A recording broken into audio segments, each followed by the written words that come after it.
हम लोग अक्सर जब छुट्टियों पर जाते हैं ना तो सुकून की तलाश में झीलों या नदियों का रुख करते हैं। टिकट के पैसे दिए, क्रूज पर कदम रखा और मतलब हम ये मान लेते हैं कि बस अब सब कुछ सुरक्षित है। बिल्कुल, हम सिस्टम पर पूरा भरोसा कर लेते हैं। हाँ, और ये बिल्कुल वैसा ही है जैसे हम किसी बहुत ही आलीशान और सेफ दिखने वाली इमारत में जाएं और अचानक आग लगने पर पता चले कि जो दीवारों पर फायर अलार्म लगे थे ना, उनके तार तो अंदर से पहले ही कटे हुए थे। बाहर से सब परफेक्ट, लेकिन अंदर से खोखला। सही कहा। तो आज की इस डीप डाइव में हम ऐसे ही एक खोखले सिस्टम की बात कर रहे हैं। मध्य प्रदेश के जबलपुर स्थित बरगी डैम में जो बेहद दर्दनाक क्रूज हादसा हुआ, हम आज उस पर चर्चा करेंगे। और हमारा मकसद सिर्फ कोई खबर दोहराना नहीं है। जी बिल्कुल, हम आज इस बात का विश्लेषण करेंगे कि कैसे फिजिक्स के नियम, इंसानी दहशत और सिस्टम का जो लालच है, जब ये तीनों चीजें एक साथ मिलती हैं तो एक शांत झील भी कैसे एक मौत के जाल में बदल जाती है। मैं बता रही हूँ, इस हादसे को सिर्फ एक दुर्घटना मान लेना बहुत बड़ी भूल होगी। जब हम उन कागजी सुरक्षा दावों की परतें खोलते हैं ना, तो एक ऐसा ढांचा नजर आता है जिसे जानबूझकर इस तरह बनाया गया था कि वो संकट के समय फेल हो ही जाए। मतलब ये कोई इत्तेफाक नहीं था? बिल्कुल नहीं। किनारे से सिर्फ 300 मीटर की दूरी पर हुई ये घटना इस बात का एक बहुत क्रूर उदाहरण है कि मुनाफा कमाने की होड़ में इंसानी जान की कीमत कैसे एकदम शून्य हो जाती है। मुझे ना आपकी ये 300 मीटर वाली बात बहुत चुभ रही है। मतलब 300 मीटर कोई समुद्र के बीचों बीच की दूरी तो है नहीं। हाँ, वो तो बहुत करीब है किनारे के। वही तो, किनारे से इतनी कम दूरी पर चल रही एक क्रूज अचानक से एक जानलेवा जाल में कैसे तब्दील हो गई? रिपोर्ट्स के मुताबिक उस दिन गुरुवार की शाम करीब 5 बजे अचानक मौसम बदला और 74 किलोमीटर प्रति घंटे की रफ्तार से आंधी आ गई। जो कि बहुत तेज रफ्तार है। हाँ, 74 किलोमीटर प्रति घंटा बहुत ज्यादा है।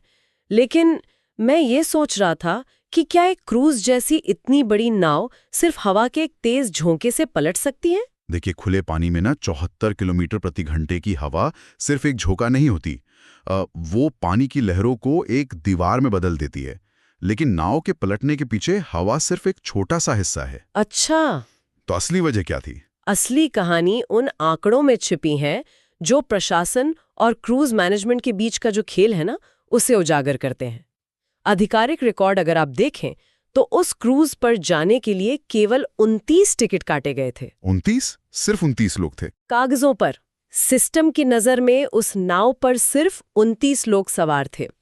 लेकिन असलियत में मुनाफा कमाने के चक्कर में उस नाव के अंदर 43 से 47 पर्यटकों को भर दिया गया था। क्या बात कर रहे हैं? 47 लोग? जी हाँ। मतलब ये तो वही बात हो गई कि किसी थिएटर में 100 सीटें हों और मुनाफा कमाने के लिए अंधेरे का फायदा उठाकर 150 लोगों को अंदर भेज दिया जाए। बिल्कुल सटीक उदाहरण है। अब अगर कोई भगदड़ मचेगी तो एग्जिट गेट तो 100 लोगों के हिसाब से ही काम करेंगे ना। लेकिन थिएटर और पानी में बहुत फर्क है। यहाँ सवाल ये उठता है कि क्या वो 74 किलोमीटर वाली हवा नाव पलटने का मुख्य कारण थी, या फिर क्षमता से ज्यादा वजन होने की वजह से वो नाव पहले से ही डूबने की कगार पर थी? देखिए, नाव तो पहले से ही एक टाइम बॉम्ब बन चुकी थी। इसे हमें थोड़ा फिजिक्स के नजरिए से समझना होगा। हर नाव या जहाज एक स्पेसिफिक वजन और संतुलन के हिसाब से डिजाइन किया जाता है। तो जब एक नाव में उसकी कैपेसिटी से लगभग दोगुने लोग भर दिए जाते हैं, तो उसका जो सेंटर ऑफ ग्रेविटी है, यानी गुरुत्वाकर्षण का केंद्र, वो पूरी तरह बिगड़ जाता है। पानी के जहाजों में एक वाटर लाइन होती है। हाँ, वो प्लिमसोल लाइन जिसे कहते हैं। बिल्कुल, वो ये तय करती है कि नाव पानी में कितनी गहराई तक डूब सकती है।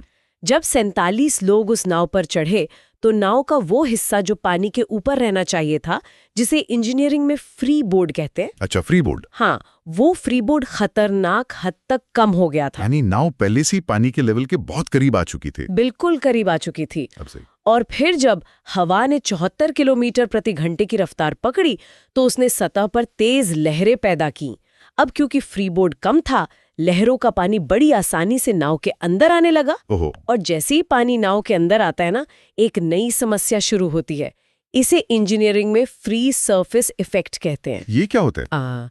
इसमें नाव के अंदर भरा हुआ पानी, यात्रियों की दहशत और भगदड़ के साथ एक तरफ से दूसरी तरफ छलकने लगता है।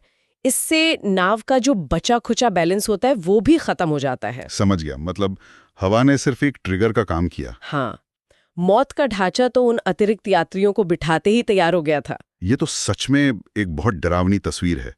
मतलब 29 की जगह 47 लोग, और कोई इस बात पे सवाल उठाने वाला नहीं।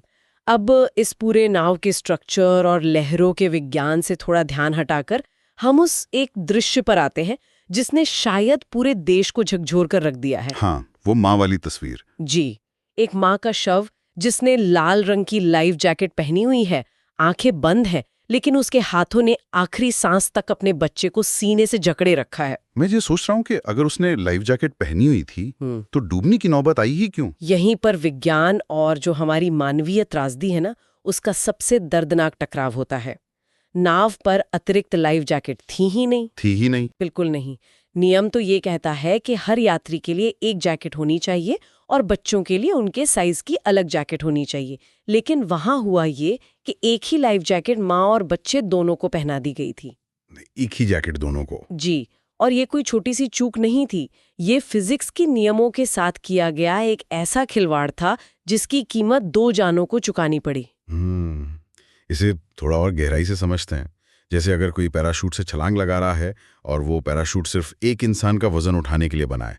अब अगर आप उसमें 2 लोगों को हुक से टांग दें तो वो पैराशूट दोनों को जमीन पर पटक देगा, है ना? एकदम सही। तो क्या पानी में भी जो बाइंसी या उछाल का सिद्धांत होता है वो ठीक इसी तरह काम करता है? बिल्कुल, आपकी ये तुलना बहुत सटीक है।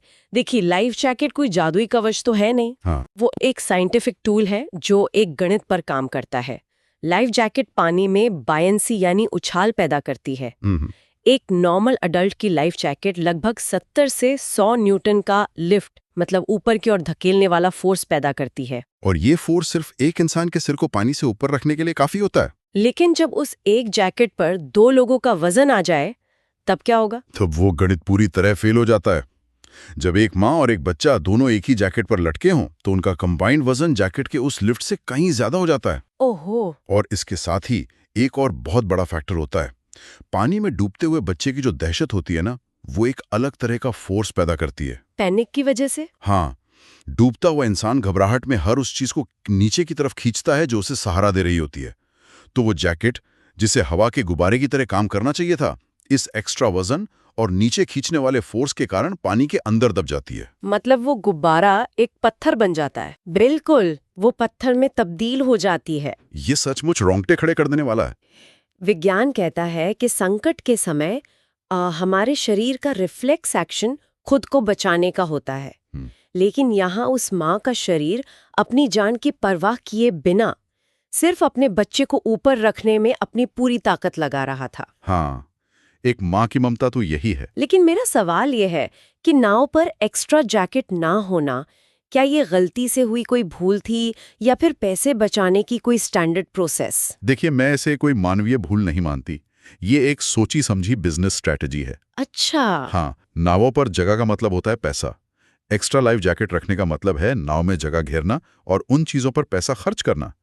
अब जब प्रशासन को कागजों में ये दिखाना है कि नाव पर सिर्फ 29 लोग हैं, तो वो 47 जैकेट सामने रखेंगे ही क्यों? हाँ, वो तो चोरी पकड़े जाने वाली बात हो जाएगी। बिल्कुल। तो ये एक जानलेवा प्रैक्टिस है जिसे ज्यादा मुनाफे के लिए एक नॉर्मल नियम बना दिया गया है। अगर एक बेसिक उपकरण मतलब एक साधारण सी लाइफ जैकेट भी पूरी नहीं पड़ रही है तो बाकी का जो सेफ्टी सिस्टम था वो क्या कर रहा था?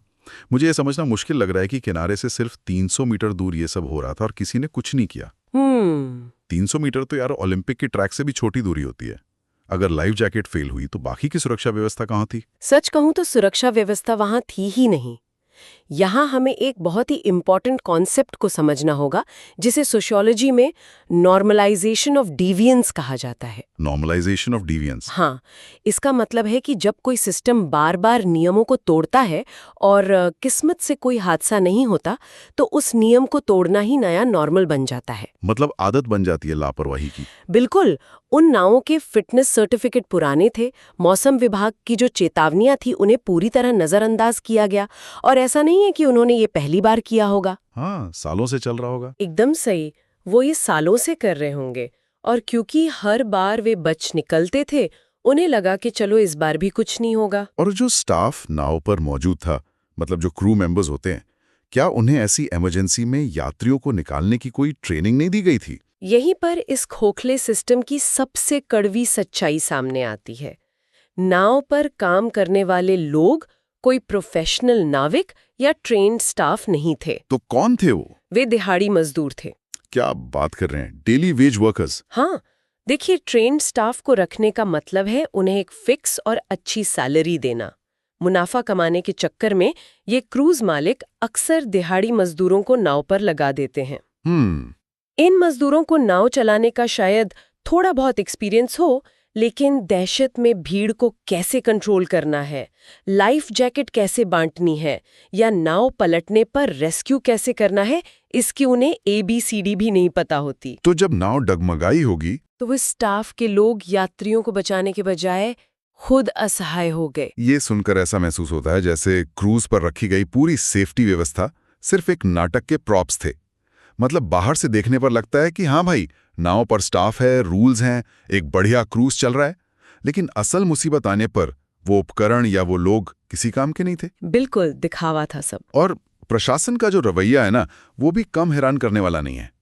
300 मीटर की दूरी पर कोई रेस्क्यू बोट क्यों नहीं थी? प्रशासन का तो वही पुराना रटा रटाया जवाब होता है कि हमारे पास पर्याप्त टीम नहीं है या संसाधनों की कमी है। बहाने हैं ये तो। बिल्कुल बहाने हैं। आप खुद सोचिए, 300 मीटर की दूरी तय करने में एक छोटी मोटर बोट को कितना समय लगता है? मुश्किल से 1 या 2 मिनट। हाँ, तुरंत पहुंच सकते थे। अगर प्रशासन ने ऐसे टूरिस्ट स्पॉट्स पर खतरे के हिसाब से सिर्फ एक भी रेस्क्यू बोट स्टैंड बाय पर रखी होती, तो शायद SDRF को 28 लोगों को बचाने के साथ साथ उन 9 शवों को निकालने की नौबत ही ना आती। ये टीम की कमी का बहाना दरअसल प्राथमिकताओं की कमी को छुपाने का एक तरीका है। तो इस पूरे एनालिसिस के बाद क्या इस घटना को प्राकृतिक आपदा कहना सही होगा? मतलब क्या ये सिर्फ बदकिस्मती थी? देखिए, इसे किसी भी एंगल से प्राकृतिक आपदा या बदकिस्मती तो नहीं कहा जा सकता। हवा का तेज होना प्रकृति का काम था, वो मैं मानती हूँ, लेकिन 29 की जगह 47 लोग बिठाना, मौसम की चेतावनी के बावजूद नाव पानी में उतार देना, बच्चों के लिए लाइफ जैकेट न रखना और दिहाड़ी मजदूरों के भरोसे लोगों की जान छोड़ देना, ये सब तो इंसानों का किया धरा है। बिल्कुल, ये सब इंसान का किया धरा है। ये एक गारंटीड मौत का ढांचा था। ये एक ऐसी आपदा थी जिसे सिर्फ और सिर्फ मुनाफे के लिए खुद इनवाइट किया गया था। सही बात है। और जबलपुर के इस हादसे से थोड़ा बाहर निकलकर अगर हम इसे एक बड़े पैमाने पर देखें ना, तो ये पूरे देश के लिए एक बहुत बड़ी वार्निंग है। बिल्कुल है। ये सिर्फ एक डैम या एक शहर की कहानी नहीं है। हमारे भारत में ऐसे कई टूरिस्ट स्पॉट्स हैं, चाहे वो बनारस के घाट हों, केरल के बैकवाटर्स हों या कोई भी दूसरी झील हो, जहां लोग बिल्कुल इसी तरह छुट्टियां मनाने जाते हैं। हाँ, और ये एक बहुत ही सीरियस पॉइंट है जो आपने उठाया। भारत में नाव हादसों का अगर आप इतिहास देखें तो उनमें टेक्निकल खराबी बहुत कम पाई जाती है। मतलब मशीन कम फेल होती है। जी, नाव की मोटर फेल होने से लोग नहीं मरते हैं। लोग मरते हैं इंसानी चूक, निगरानी की कमी और लालच से। हर वो जगह जहां पानी है और टूरिज्म है, वहां ये नियमों की अनदेखी एक महामारी की तरह फैली हुई है। और जब तक इन निगरानी करने वाली एजेंसियों की जवाबदेही तय नहीं होती ना, तब तक ऐसे हादसे किसी न किसी शहर में बार बार दोहराए जाते रहेंगे। हम लोग भी अक्सर जब छुट्टियां मनाने जाते हैं तो अपनी जो लॉजिकल थिंकिंग है ना, उसे बस घर पर ही छोड़कर चले जाते हैं। हाँ, रिलैक्स मोड में होते हैं साहब। बिल्कुल, एक खुशनुमा माहौल होता है। अगर कोई नाव पानी में चल रही है और बाहर एक सरकारी बोर्ड लगाए, तो हम बस ये मान लेते हैं कि किसी न किसी डिपार्टमेंट ने तो इसे चेक किया ही होगा।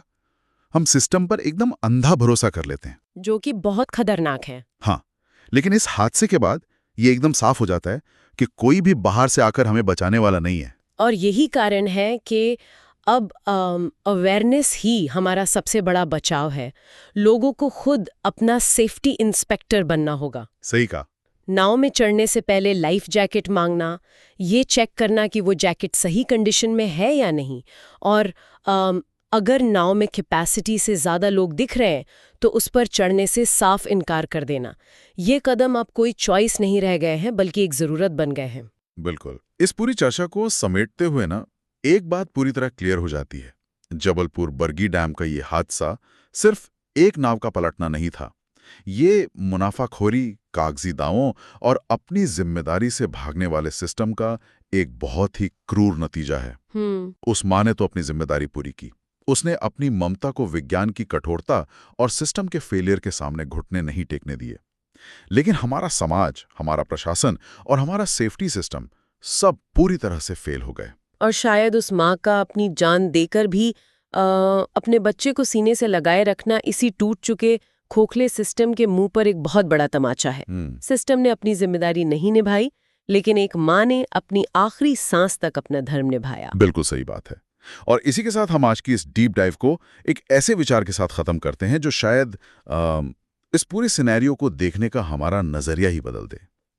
उस माँ की बेजान बाहों ने हमारे सिस्टम से एक बहुत बड़ा सवाल पूछा है। जी। जरा सोचने वाली बात है, अगर हमारे देश में किसी भी टूरिस्ट स्पॉट पर सुरक्षा नियमों का उल्लंघन करने पर इन कंपनियों पर जो जुर्माना लगता है उससे उनके मुनाफे से 100 गुना ज्यादा कर दिया जाए, मतलब अगर नियमों को तोड़ना उनके लिए एक तरह से फाइनेंशियल सुसाइड बन जाए, तो क्या तब भी वो 29 की जगह 47 लोग बिठाने की हिम्मत करेंगे? अगली बार जब हम या आप में से कोई बिना लाइफ जैकेट के किसी नाव पर कदम रखेगा, तो क्या वो चुपचाप अपनी बारी का इंतजार करेगा या उस माँ का बलिदान उसे सवाल पूछने की हिम्मत देगा? आज के लिए बस इतना ही।